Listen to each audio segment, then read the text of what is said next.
regulations must be reviewed within 3 years of commencement. Section 20 provides for restrictions on the display and advertisement of alcohol products in mixed trade retail outlets. It sets out that mixed trade retailers can only display and advertise alcohol products in either a separate area of the shop or in a closed storage unit.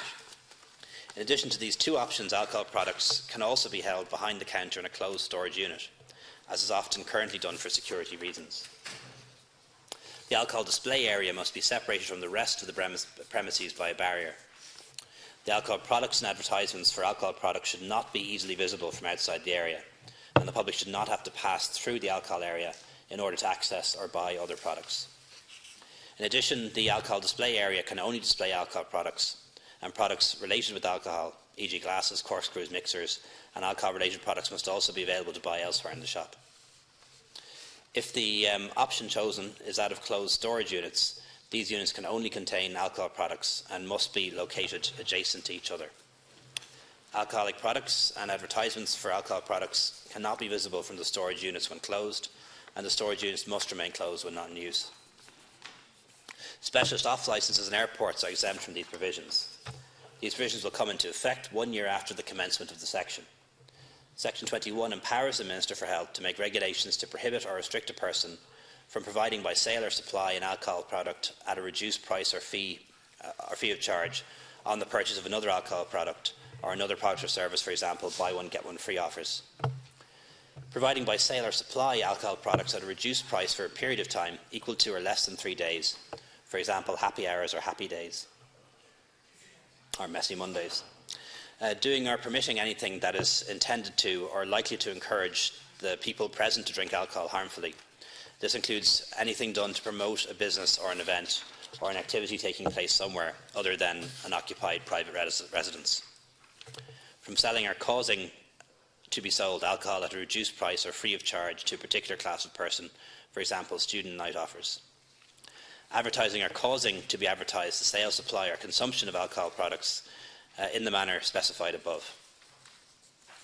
The award directly or indirectly of bonus points, loyalty cards or similar on the purchase of alcohol products is also prohibited, as the use of any points to obtain alcohol products or any other product or service at a reduced price or free of charge.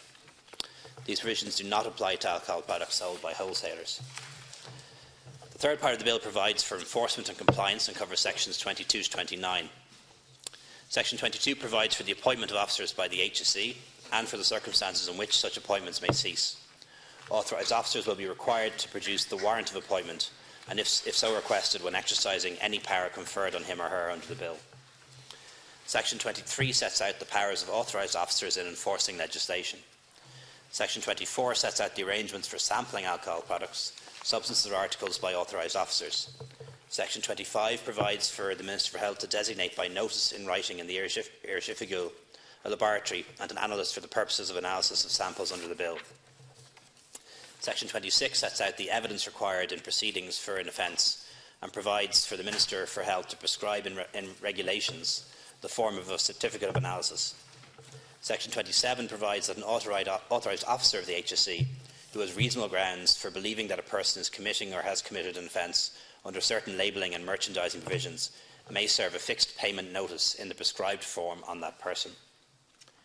Section 28 makes provisions for the use of compliance notices to promote higher levels of compliance with the legislation. And Section 29 provides that the HSE may publish the alcohol non-compliance list of names and addresses of persons where a fine or another penalty has been imposed by the court. As you've heard, this is a very comprehensive bill dealing with a number of different aspects of alcohol consumption, from pricing to advertisement to labelling. I'm confident that this multifaceted approach is both necessary and likely to bring significant improvements to our consumption levels and patterns, and therefore I commend the Public Health Alcohol Bill to the House. Thank you. Thank you, Minister. I now call on Senator McSharry, and all lead speakers have 8 minutes and all other senators 5 minutes. Thanks very much, and welcome, Minister, to the House. I'm glad to have an opportunity to make a few points on this bill, which in the round we would welcome, of course. Anything that can assist in the changing of our culture, effectively, of binge drinking, as you've rightly pointed out yourself, is definitely welcome. I drink myself and enjoy it, and I suppose as a nation, and again you said it, we all we all drink too much, and it's very much a cultural thing. I think many administrations have wrestled with what is the correct thing to do with legislation to try and help change the culture, and there's no question that this is a very honest and good effort in trying to achieve that. I'm not sure whether much in the legislative world can change that culture. I think ultimately we need to face up to it as individuals, as people, and as a society, and begin through education, through parenting, through guardianship, and through peer caring. I think ultimately have to address this issue, and to bring the great social life that we all so enjoy and want in Irish society to a different aspect of social interaction, rather than alcohol and binge drinking and so on. I welcome most of the provisions in the bill. There are a few. There's one particular issue that I want to mention, and then I want to give a few personal thoughts about other things that we might try. Minister, the first thing there is section 20, which relates to the segregation of alcohol at points of sale. This came up in 2008 and 2009, when I think at the time we had Minister Dermot Ahern dealing with it, and there was a very strong lobby, in particular from small retailers. I'm not that concerned, to be honest, about the larger people who might have better resources to deal with it. But the barrier that's envisaged here, I gather, is something that caused a problem before. There's about 1,500 smaller retailers, the small kind of Centra shop and so on, and about 1,100 then larger ones, who are all subscribers to Responsible Retailing of Alcohol in Ireland, which was a body established around that time in 2008, 2009. And we have an independent chairman in Porrick White, who on an annual basis, I gather, made reports available, did their own auditing and made reports available to the Minister for Justice at the time, to show the level of compliance of those 2,600 retailers to a code of conduct that was agreed at the time in terms of responsible retailing and merchandising, so that alcohol wasn't placed in the incorrect places in stores and so on. Now, my understanding is that we've had 95% compliance in that regard, and that I think when the heads of this bill was being put together in February last, that then Minister Fitzgerald, who I think had the responsibility at that time earlier in this year, met with Responsible Retailing of Alcohol in Ireland, and they very much would be supporters of the bill, but there was no mention of this segregation, where a barrier would have to be erected, which presumably would have to be kind of 6 foot minimum to kind of cover over, because you have to minimise visibility from other parts of the shop or stop people going through. I see shaking heads. That's great. I'm glad I'm wrong. The Minister perhaps can enlighten us to exactly what way these barriers will manifest themselves, or how smaller retailers in particular, the 1,500, will deal with it. The other thing is that I gather in a meeting in October that in the handover of justice to health of this particular issue, that you met yourself, I think, with certainly the department officials anyway, with Responsible Retailing of Alcohol in Ireland, and there was an agreement for consultation, but there was none, and this is a new section effectively that has emerged this week, and I know that the industry are particularly concerned about it and the cost implications that it might have for the smaller ones throughout the country. So as this is second stage, there's clearly time to deal with this issue at committee stage if it needs to be dealt with. And if it was the case that we've had 95% compliance in terms of responsible retailing of alcohol, what's the problem? I mean, particularly if the issue is, you know, that we want alcohol away from sweets and confectionery and other products.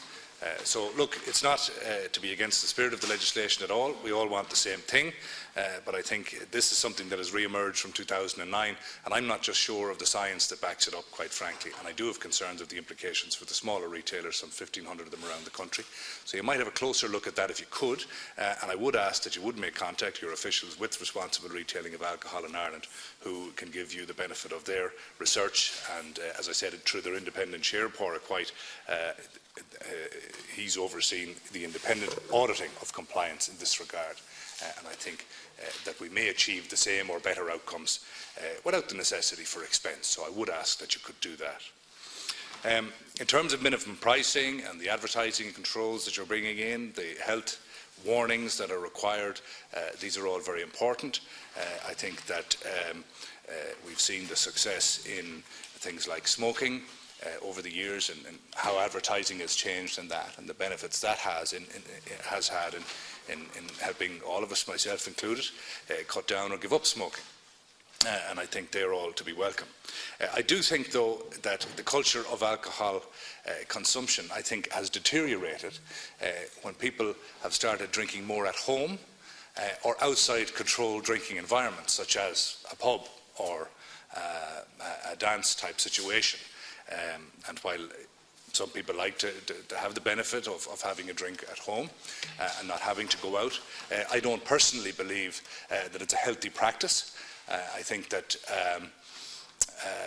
certainly when I was growing up, alcohol was not as accessible, certainly price-wise, as it is today. I know from last Christmas, buying a case of premium lager for maybe 15 or 16 euros, 20 bottles, and I'm thinking, God, that's fine. I'm 42, and quite a substantial amount of that case was still intact come June in my house, from the previous Christmas. But I think the reality is, if I was 18 and in a position to buy a case of alcohol like that for 16 euros, I fear it wouldn't have lasted the rest of the evening, because you obviously don't have the maturity that's necessary in that regard. So I do have a view, and my friends in responsible retailing of alcohol, and I might be that happy with me for saying this, but I do have a view that alcohol is much too inexpensive or much too cheap in a retail or off-licence setting, and we could be served better if it was more expensive there, and encouraging more people that if they do wish to drink alcohol, I'd sooner that it was in a controlled environment, particularly for younger people, where responsible bar staff can say, well, look,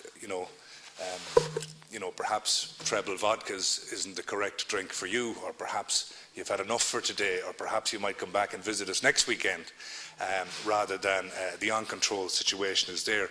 I tried through the Mental Health Fund bill, which I put forward some time back, which was voted down, but the concept was that we would have an additional levy on off-sales or supermarket alcohol, which would be ring-fenced. I'm just finishing now, Cahill, thank you. Which would be ring-fenced very specifically for mental health and suicide prevention, which, as you know yourself, Minister, all too often when there are challenges financially within the health service, it's the first budget to get raided internally within health, and we've seen that a few times where the 30 million was where the 30 million was swiped. But I do think that this bill aside, that's something that we need to look at, and that's just the off-sales and the on-sales market. That said, we welcome the bill. I would beseech you to have a look at this segregation issue and just tease it out with the industry, because I think that there are many ways to skin a cat, and we don't necessarily want to increase costs on smaller struggling retailers throughout the country if that is avoidable. Over now, Senator. So some consultation would be beneficial, and perhaps we could see some amendments at committee stage in that regard. Thank you. Yeah, Senator Colin Burke, please. Thank you very much. You're very welcome to the House, Minister, and thank you for publishing this bill. As someone who was involved in the Health Committee, involved in dealing with the heads of the bill, I think the consultation process has taken place, and it's interesting when you read the report of the number of different groups that made submissions when we were having that consultation. Everyone from people in the medical profession, people in the drinks industry, people in the advertising area, people in the sports area, all made their views known. And I do think that this bill is the best way forward in dealing with the issues that we now face. Some people allege that this bill will cause difficulties for people on lower incomes, but if you take that the average recommended that people would not exceed in relation to the number of units of alcohol that people would drink per week. For women, it's 11 units. For men, it's 17 units. Then the actual weekly increase in cost would be around 30 cents per week, or €1.20 per month in real terms. And that's the cost of bringing in this legislation, how it will affect people in relation to who are buying in off licences. I think the issue that we need to look at is the whole issue of health and what has occurred over the last 20 years in this country. If we look at it now, and you've remarked on it, Minister, 4 out of 10 drinkers binge drink in this country. That's the reality. Our goal is to reduce the average annual alcohol consumption in Ireland. We've presently it's 11 litres of alcohol per person, down to 9.1 litres per person, and that's the goal to achieve over a number of years. You know, in real terms, I think it was Professor Frank Murray who pointed out that the real cost of to the taxpayer between healthcare and all the other costs, it's costing this country excessive drinking is costing about 3.7 billion per annum in real terms. And if we can reduce down, if we get an 8.8% reduction, it is estimated that we could save around 100 lives per annum. And that's 100 lives that we need to work towards making sure we can save every year. We would have 6,000 less admissions to hospital per annum if we can achieve that target of an 8.8% reduction. And I suppose we would have 100,000 fewer days of people being absent from work as a result of people absent from work due to excessive drinking. And I think one of the frightening figures that have been produced by the medical profession is the fact that 1 of 4 deaths of people under 50 is directly related to excessive use of alcohol. And I think that's a frightening figure, and it's a figure, you know, we've all heard of the figures in relation to road deaths. We've heard of, you know, the need for dealing with that issue, and we've dealt with that issue in a very comprehensive way over the last 10-15 years, and we still have work to do in that area. But we really haven't dealt with this one in relation to drink consumption in this country, alcohol consumption, and I think this bill is the first step in that. And the bill covers a wide range of areas, from the whole long-term plan in relation to advertising, in relation to labelling. So it's dealing with all of the areas that require to be dealt with, and in order to make it people aware, more aware of the risks that they are taking by excessive use of alcohol. And even in cases, for instance, where women are pregnant, about the risks that are there, not only for them, but also for the child that they're carrying. In relation to people, we've already, I suppose, sold the whole idea about the risks of people drinking and driving over the last 25 years, but it still took us a long period of time to get that message out there. Likewise, this will take quite a number of years to try and change attitudes. And I think it's interesting how I've seen, as someone who's living close to a university college, how young people have changed over the last 15-20 years. When you think of the University of UCC, 4 pubs within a half-mile radius of the university have closed in the last 10 years, yet the number of off licences have increased dramatically. And it's, I suppose, when people go to a pub, there's measures that you know exactly what amount you've drank. In buying an off licences and going home drinking, there are no measures, there are no limits, and as a result, huge risks are occurring. And I think it's also interesting to talk to the medical profession and to see the huge change that has occurred in this area in relation to women, in relation to liver disease, in relation to kidney difficulties. There's been a huge increase in the last 20 years in relation to the female population, where there's a huge rise in health problems in that area. And again, it's because the whole change in culture that has occurred over the last 20-25 years. And I think we now need to address that issue. This bill is doing this in a very comprehensive manner, and I think it's something that's long overdue. I think there has been extensive consultation right across the whole different areas that are going to be affected by these regulations or this legislation. And we're talking about setting out a time frame as well about the implementation of it.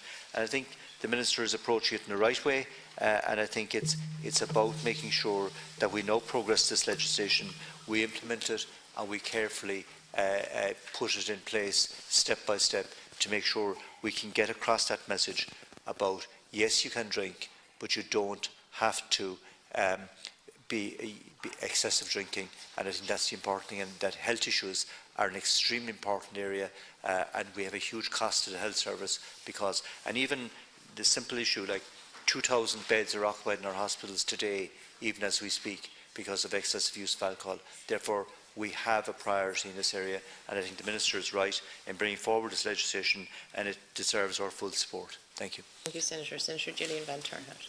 Very much. Minister, welcome to the House on this our penultimate day of term, and I heartily welcome the initiation of the Public Health Alcohol Bill. And I participated, like Senator Burke, in the Health and Children Committee hearings that we had on the scrutiny of the heads of the bill. And indeed we covered the aspects of this bill, and I want to thank you for taking on many of the recommendations for the committee into what we see here today. So it does show pre-legislative scrutiny works. This bill is about reducing alcohol-related harm, improving people's health, and ultimately about saving children's lives. And certainly from my reading, it is evident that it has a children's rights focus throughout this bill. I want to begin by acknowledging and thanking the Alcohol Health Alliance, which is spearheaded by the Royal College of Physicians of Ireland and Alcohol Action Ireland, for their work and advice to me in this area. It does strike me in all of our debates around alcohol, even those about reducing the alcohol-related harm, that we all agree is extensive and needs tackling. We feel that we need to clarify that we're not anti-alcohol. And I think this is because our relationship with alcohol is so twisted into our culture and psyche, we don't wish to be portrayed as judgmental and anti-fun. I've been rapporteur for 2 EU reports on the issue of alcohol-related harm. I've seen the drinks industry in action firsthand, so Minister, I have no doubt of the pressure that they must have put you on, because I know at EU level, for a small committee that I was on, the European Economic and Social Committee, they tried to silence me, they tried to discredit me, and they tried to undermine the work of the NGO I worked for. Thankfully, the majority of my colleagues on the European Economic and Social Committee were willing to stand with me and to face down their vested interests and to defend the public good. And I feel that that's what we're trying to do here with this bill. My entry point to this issue is the impact of alcohol-related harm on children. 4 in 10 children in Ireland are at risk from being adversely affected by alcohol misuse. 4 in 10 child protection cases are associated with alcohol misuse. It is a significant contributor to the neglect and abuse of children, to domestic and sexual violence and family breakdown. I welcome, Minister, the support from several sectors of the industry in Ireland for this bill and its harm reduction measures. The Vintners Associations, the majority of publicans, the National Off-Licence Association and the C&C Group. I want to be clear, because I do use the term drinks industry, and I speak more about the giants who see Ireland as a small pawn in the global drinks industry. The drinks industry talks about responsible drinking, but the way we drink in Ireland is only responsible for the huge profits the industry make here every year. Minister, as soon as you had launched the bill, I could almost hear the smoke machine of the drinks industry spluttering into action, and through its puppet DrinkAware, a soon-to-be launched rebranding of Mass, talk about the importance of education. We see drinks industry initiatives all the time, and the involvement of the drinks industry in public health campaigns, despite clear and definitive statements from the World Health Organization that it should have no role in public health initiatives.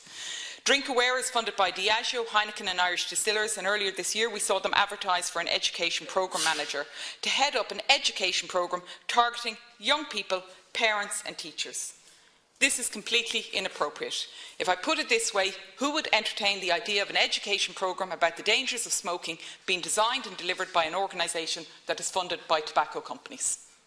We cannot let the drinks industry, in whatever guise it manifests, to go into our schools and purport to educate our children about the usage of a substance on which its entire profit is made.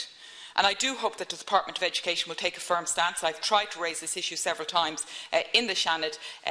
there is no safe level of alcohol consumption for children. That is a clear message we have to be sending. We know that education informs our behaviour, but it doesn't influence our behaviour. It's the actions that are contained in this bill that will change and reduce our alcohol consumption.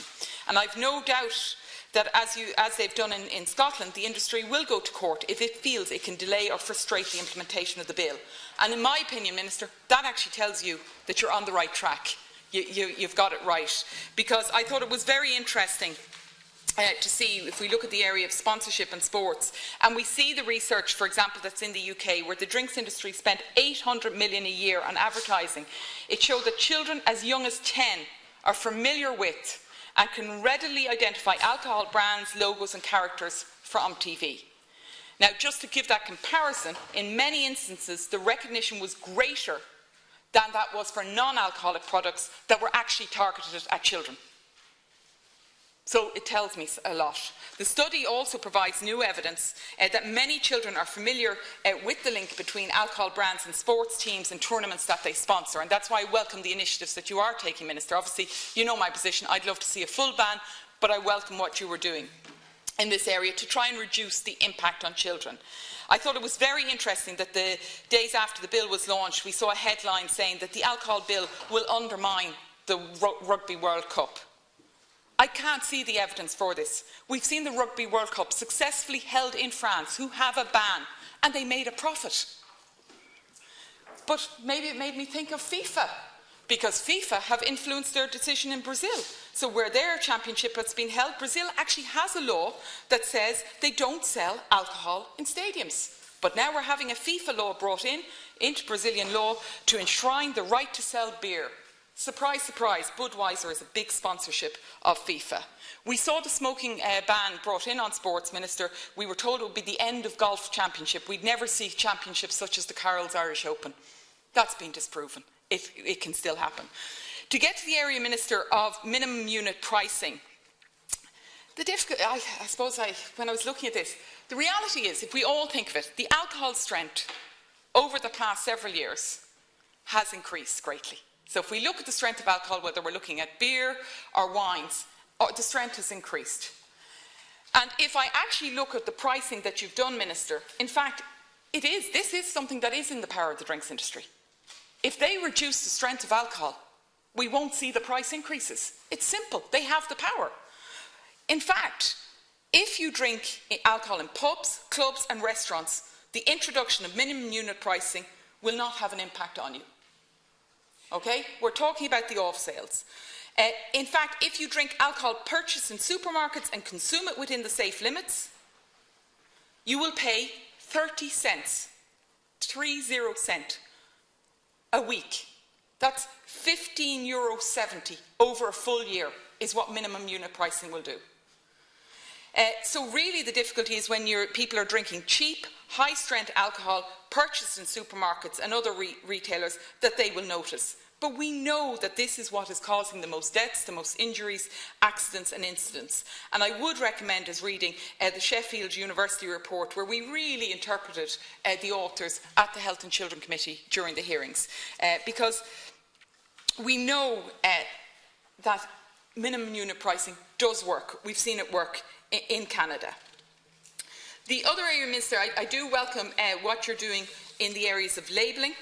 We very much see the importance that people actually know, and you know, once we discussed it at committee, you started looking at bottles more, and you can see the misinformation, deliberate or not deliberate, but it is very difficult to make informed decisions. So I really welcome what you're doing, because for the first time, labels on alcohol products will include information that will tell consumers what they're consuming and the impact on their health and their weight. Over 90% of Irish adults do not know what is meant by a standard drink. You know, and I have to look it up. You know, and I'm somebody who's supposed to be involved in this area. 95% have said that they actually support the labelling and initiatives. Minister, you know I've raised with you the issue of cancer. We know that alcohol is associated with 900 new cancer cases every year and 500 cancer deaths. So just in finishing, Minister, there is one issue on the structural separation. We did consider this as the Health and Children Committee. That's why we brought it to you, and that's why I want to welcome it coming into you. I've read the memo that came with the bill. I think you're taking a very pragmatic, easily implemented approach, and I would commend you for that. We've seen the seepage in supermarkets of meal deals where it's normalising the drink of wine every single day. So I commend you. You've come up with a really pragmatic.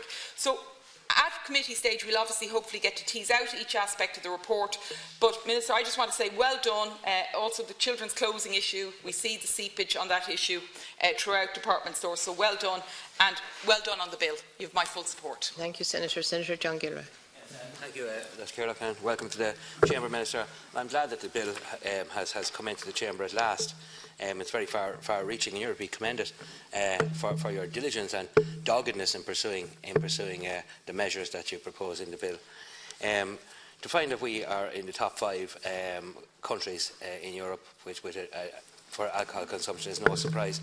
And the other 4 countries, of course, share the commonality with us that they're all northern countries. And I wonder, Minister, what it is in our psyche across northern Europe particularly that we seem to have a different type of relationship with alcohol maybe from those in Mediterranean or Central European countries. They've still trying to keep them happy. I suppose that's what it is, yeah. It's been said in the Chamber that, here today that it's been referred to young people being the main source of harmful drinkers, but I suspect that if we were to pay a trip around the hosteleries of Dublin or any part of the country, we'd find that most of those indulging in harmful drinking are not perhaps in the first flush of youth, and I think it's a problem that's not singly exclusive to any age group, class or cohort of people. I'm very interested, Minister, in the area of mental health and its relationship with alcohol. And we can see in the late 90s and the early 2000s there was a clear correlate between the high level of drinking and the high level of, or the high rate of suicide and self-harm. And there was a corresponding reduction in the years, we'll say, from 2002 to 2008 in the sale of alcohol consumption, from 13 to 11 litres per person, and a corresponding decrease in the rate of suicide. So the connection there, I think, is very, very well established, and alcohol, you said in your statement, is related in some way to about 50% of suicides, and these figures are alarming. There's not a family or a community in the country that hasn't been affected in some way by this. So if it achieved no more, Minister, than reducing our rates of suicide and self-harm, I think this piece of legislation today will have definitely served its purpose. But of course, it goes further than just that. We were looking at the public health benefits that the legislation is going to bring in, and we're talking about addictions and illnesses and all sorts. But there's also public order concerns around alcohol. There's loss of production or loss of days of employment, and these are things before we go even near discussing the personal tragedy of people who happen to be married or related to people who are addicted to alcohol. We're talking about exposure of children to violent behaviour, we're talking about domestic abuse, and the list of negative things that can be said about the harmful use of alcohol is nearly endless. There's one or two questions I'd like to ask you, Minister. Can you tell me, when we are increasing or creating a minimum unit price, who does the increased profit accrue to? Does it accrue to the publican? Does it accrue to the industry? Does it accrue to the government? Or where does it benefits from that? And it has been said that it is only if people drink within non-harmful ranges that it's only about €15 per year per person. But still, as a combined effort, it's a substantial amount of money. There's incontrovertible evidence again that alcohol consumption is sensitive to price increases, and that's particularly true when we're talking about people who indulge in harmful drinking. And this, I think Senator McSherry referred to 20 cans or 20 bottles of beer for €16. There's a current sale thing I see, a promotion on at the moment. I see 24 cans of beer for €19 in a particular shop. That's 19 cans, that's 48 units of alcohol, 50 cents ago. It's within the range of even the youngest of children. If they could put their pocket money together, they'd certainly be able to afford it. So this minimum pricing is something that's very welcome as well. Senator McSherry could raise concerns about the segregation of alcohol sales. And I think maybe he's overstating his concerns a little.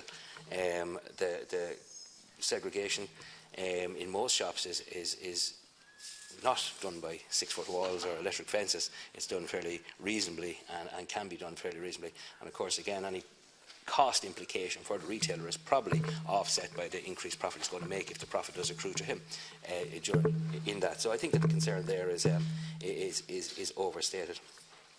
Senator Van Turnout mentioned, and I'm glad she did, about the bill, Minister.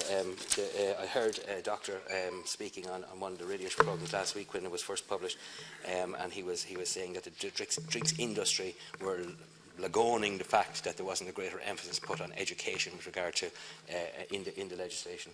And how much time already? And the commenter said that, of course, the reason that the drinks industry would be so focused on education is that education is probably the least effective measure when it comes to controlling the alcohol. So, look, I look forward to discussing it in greater detail in committee stage. I have a lot more to say about it, and I would again want to commend you, Minister, for your pursuit of this very important public health issue. Thank you, Senator. Senator David Norris. Thank you very much, Last Ciara. I very much welcome the Minister of the House, and I wish him and his a very happy Christmas. It's been a triumphant year for him in many ways, even though you are in Uganda, as a previous politician said.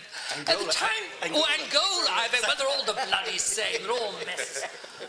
The timing is rather curious, but the smile on the Minister's face suggests that he's not actually Scrooge introducing an alcohol control bill in the run-up to Christmas. I have to say, I'm not a pioneer myself, but I am a great supporter of the pioneers, and I think if they were needed in the 19th century, they're very much more needed now.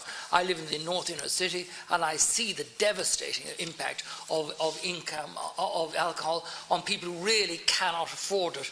And I think that the price levels here are very much welcome. I just wonder about fortified wines sold in chemist shops. Are they under this as well?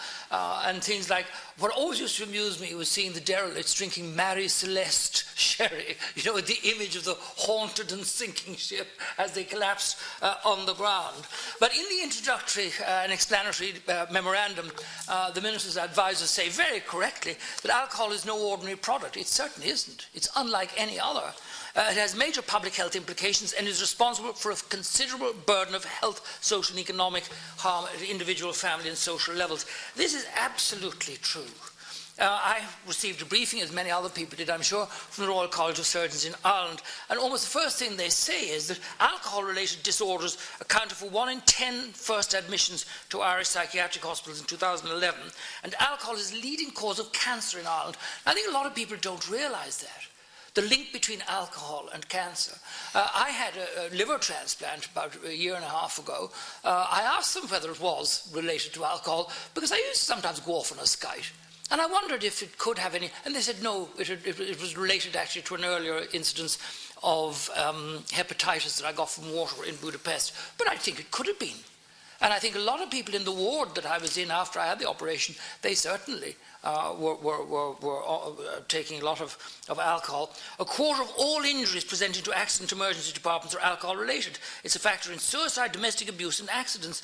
There's also evidence that alcohol has a reinforcing effect on poverty. Now, if you look at the accident and emergency departments in hospitals, they're absolutely jammed with people who've overindulged, principally in alcohol, but also with drugs, and they clog up the whole area for people who are the more legitimate victims of accidental damage. The College of Surgeons gave a strong welcome, an unequivocal welcome to this bill, and they believe that it will set a strong precedent for further changes in the bill. An estimated 3.7 billion per year is caused in charges to the state. I mean, imagine what could be done with the health service, with schools, with this amount of money. It is a colossal damage, and yet it is ferociously unpopular to attack alcohol. Drink is a little tin god. I mean, I got the most unspeakable abuse. And I don't give a damn, because I'm elected here to be an independent voice when I suggest that using social welfare money to splurge on drink was not what it was intended for. When I think of the tax dollars, and other people took me up for saying, does he not even know what currency it is? Tax dollars is a cliche. But the money generated from the tax of elderly people being spent on drink, I think it's obscene. I really do. And I have to say, I object to my tax dollars being used. If I want to buy somebody a drink, I'll buy them a drink. I don't want my tax money going to buy them drinks. That's not what's for, and I said it again to great unpopularity 10 years ago when you knew the students in Ireland producing their scheme for their grant put in, I think it was €50 a month for drink. Why should old age pensioners pay for students to drink? I've never understood it, but of course I got well walloped. And the minister is rather walloped, not by the kind of cranks that I got, but by the drinks industry. And I noticed the pressure, rather like tobacco companies, in the way in which they seek to impose pressure on government. I have a headline here: Diageo's threat to scale back its Irish operations highlights the potential of proposed measures to improve health. Well, Minister, all I can say is, if Diageo is threatening you, you're doing the right thing, because you've got them a little bit rattled. And then we have the anti-alcohol groups. These kind of rather dreary people who put these advertisements on, where you have this huge advertisement suggesting that you will be sexually potent, socially gregarious, intellectually powerful if you drink a couple of bottles of their wine. And then this little insipid thing saying, remember, enjoy alcohol sensibly. That's not what they want. They want you guzzling it down as hard as you can in order to increase their profits. Now, the Minister says that we're, and I know my colleague Sean Barrett will challenge this, but the Minister says that we're in the top 5 in Europe. We're certainly very high, and also in the way in which we drink. In continental Europe, people take drinks with their meals. Here, we just... And if you look at the way young people approach it, nowadays they go out and they buy a couple of cheap bottles of wine, guzzle them down, and then go to the nightclubs already plastered. I think this is terribly unhealthy. 76% of the Irish people drink alcohol. That's a very high figure. And 53% doing it at least weekly. But the worst figure is at 39% binge drink. That's a really frightening statistic. Now, I very much welcome the introduction of minimum unit pricing. I think this is a very good idea. I know that I think it will deal to a certain extent with below-cost selling as well, which is a real cancer on the subject. Labelling of alcohol, so that you know what strength it is, what goes into it, and so on. Now, some people have actually urged that, as in the smoking legislation, we put up kind of photographs of damaged livers and so on and so forth to deter people. I'm not sure what the Minister says about that. Then there's restrictions and prohibitions on advertising in alcohol. And particularly I'm glad to see the first beginnings of an attack on sport. I think it's dreadful that drink should be used to advertise sport. And I think the drink sponsorship of sport is completely and absolutely wrong. I welcome the restrictions on advertising of alcohol near schools, near creches, on trams, trains, bus stops, railway stops, and so on and so forth, in sports areas. But I do notice what appears to be a contradiction, but it may be about timing. Because I understand this isn't part of an incremental approach, and then the Minister intends to withdraw alcohol sponsorship from sports pretty well across the board eventually. But I see here that the bill provides that individuals can wear alcohol-branded clothing on a sports area during a sporting event. But then further down it says, Section 16 provides that children's clothing, including footwear, that is branded with an alcohol product or promotes alcohol consumption, cannot be manufactured, sold or imported for sale in the state. So I'm assuming that a ban on wearing these kind of sponsorship garments will gradually come into effect as the ban bites, the ban on the manufacture, sale or importing. Because I don't see how somebody could wear these kind of materials if they don't have it. I'm intrigued by the ban on racing cars or bikes. I'm not sure why it's particularly singled out. I would say ban drink advertising in cinemas altogether, right across the board. Providing alcohol at a reduced price, yes, very good. What about happy hours? Well, just to say that, if I may, the consumption of alcohol in Ireland in 2014 was 11 litres, an increase. People have been saying all over the place there was no increase. Oh, yes, there has been an increase. A systematic review published in 2009 concluded that exposure to alcohol marketing can reduce the age at which young people start to drink. So young people are being targeted. The science group to the European Health and Alcohol Forum said, I'm just finishing on this, thank you very much. Said that it can be concluded from the studies reviewed that alcohol marketing increases the likelihood that adolescents will start to use alcohol and to drink more if they're already using alcohol. There you have it. Young people targeted. No wonder Diageo are in a tizzy. Well done, Minister. Thank you, Senator. Senator Imelda Henry.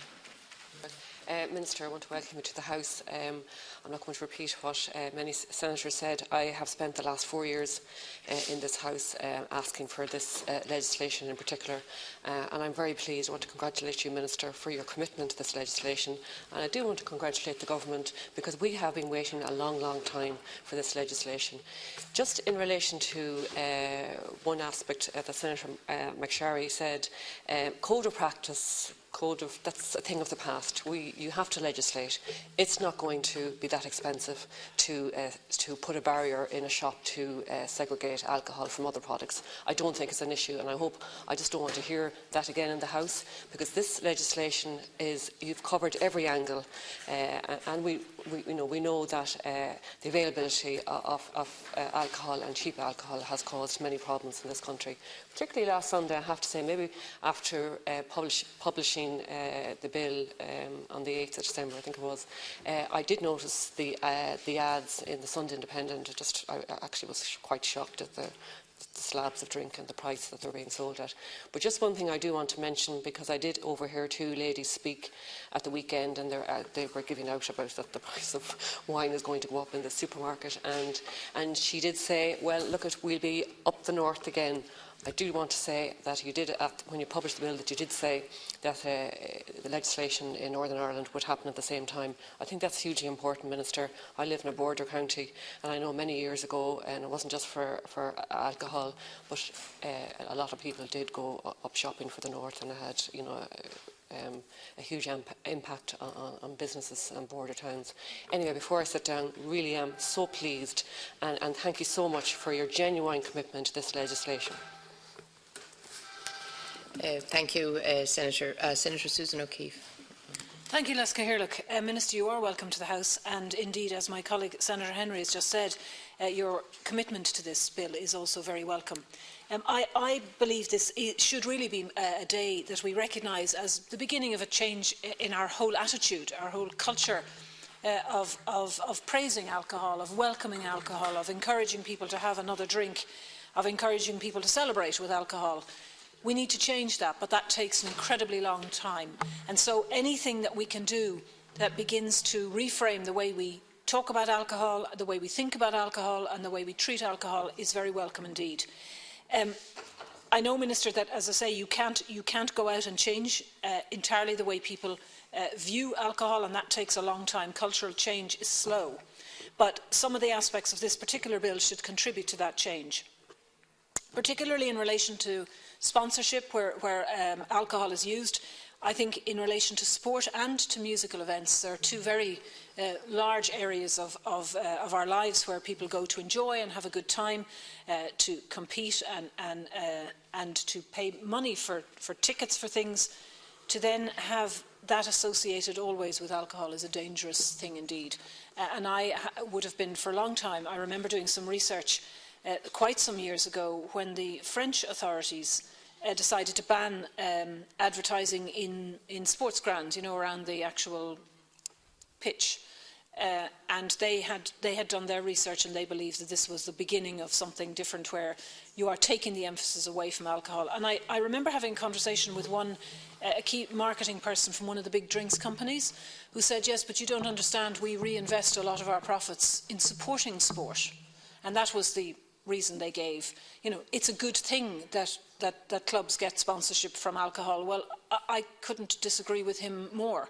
And in fact, we had a very serious argument at what should have been a very social event, because I vehemently don't believe that events like that should be sponsored by alcohol. I think sports organisations and groups will have to find other spaces and places and other sponsors, and it is simply not appropriate, particularly when we are, as parents, giving messages to our children, please don't drink, and then off they go to a match and all they can see around them is alcohol. It's extremely confusing. If you're a young person, on the one hand it's being celebrated and lauded, and on the other hand your parents and your teachers and everybody else are telling you not to drink. We clearly have a problem still with binge drinking and with young people and the quality of what they're seeking. They will always go to the lowest shelf in the supermarket. They will always look for the bottle that's €5, €6, €7. Actually, I'm not sure they care what's in it. It's purely driven by price. Some of the spirits that young people are drinking, I shudder to think what's actually in the bottle, and I don't know, Minister, whether there's the opportunity for the Food Standards Authority or somebody like that to have a brief, and forgive me, I don't know if they do have a brief, to check the actual quality and standard of some of the alcohol that's being sold. I would genuinely have concerns, particularly about cheaper spirits and the damage that they do. Again, a public health campaign, I know we have done, and we need to do more, because that particular cohort between the age of 13 and 17 are very, very vulnerable indeed. I know I have children of my own, and I've seen what happens, and I see the pressure, and you've heard it umpteen times, I'm sure, Minister, in the preparation of this legislation. But I would say it again, that anything that we can do, whether it's particularly maybe through schools, that we need to invest at that level in direct approach for education with young people, rather than relying on more subliminal approach. I think if we're going to start, putting in place this kind of legislation, it needs to be accompanied by some information for young people. Senator Henry raised the issue of being in a border county in Sligo, and again I would then have a concern perhaps about smuggling also, and whether or not that will become a problem with alcohol being smuggled in from other countries and sold cheaply on the black market. And again, Minister, forgive me if I've missed, and you may have already observed that. And finally, I am aware that there are many small companies now around the country engaging in investing in craft beers and Irish whiskey of a particular, new kind of label of Irish whiskey in the world. It's always very difficult to balance their needs with our culture and the culture of over-drinking. I don't wish them ill. I believe they have a place. We are, after all, as grown-ups, supposed to be able to choose what we do with our lives. And so I don't want to see their industry necessarily being impinged upon by this legislation. I don't think that it will be. But certainly for me, front and centre is that this is important legislation to help to change the culture, to improve the way in which we look at alcohol, and in fact, the fact that we just, as a nation, are still drinking too much. Thank you. Senator Barrett.